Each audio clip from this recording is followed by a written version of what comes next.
U.S. President-elect Barack Obama is already working to tackle the economic problems that the United States is facing. Today, he appointed a chief performance officer to keep an eye on government spending and to eliminate inefficiency.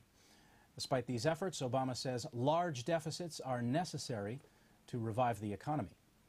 Just today, the Congressional Budget Office announced that the deficit we are inheriting from this budget year will be $1.2 trillion. And we know that our recovery and reinvestment plan will necessarily add more. My own economic and budget team projects that unless we take decisive action, even after our economy pulls out of its slide, trillion-dollar deficits will be a reality for years to come. And to help us sort through this reality is Solon Simmons. He, of course, is a professor at George Mason University's Institute for Conflict Analysis and Resolution. He joins us from Washington. Thanks a lot for joining us. Your deficit is about to become the same size of the entire Canadian economy, practically. How's the government going to get through this? Well, trillion-dollar deficits, as far as the eye can see, are not easy to live with. And people don't, in general, like to run deficits. There's a big debate, which is difficult to overstate in terms of the scope and depth of the intellectual problem here. We really don't know what to do. The last time we faced anything like this was in the Great Depression, and everyone wants to do everything they can to avoid it, and therefore a $2 trillion deficit seems like a reasonable alternative. That requires a lot of investment in public goods, and it also is an attempt to give back to the consumer in some ways, because if the consumer can jump back into the game, then the economy will grow and those deficits will disappear, as happened in the Clinton years. So that's some of the hope. But this is a much more dire situation. And there's a problem of inequality as well, because throughout the 90s and the Bush years, there's been a trickle-up phenomenon with money moving into the hands of the wealthy, which could be good for investment. But the problem is the wealthy, when they consume not mass-produced goods, but specialty goods, which are not necessarily as efficient.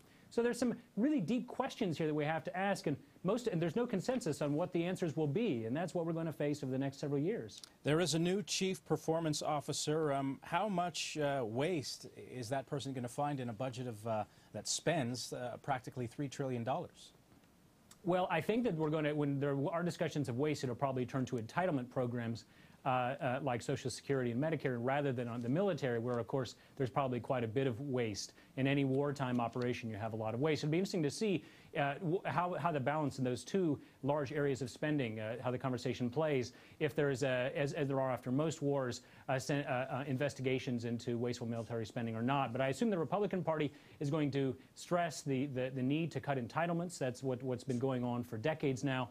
And the Democratic Party will have difficulty in standing up to that in some ways. And so we'll see those kinds of debates moving forward, I think.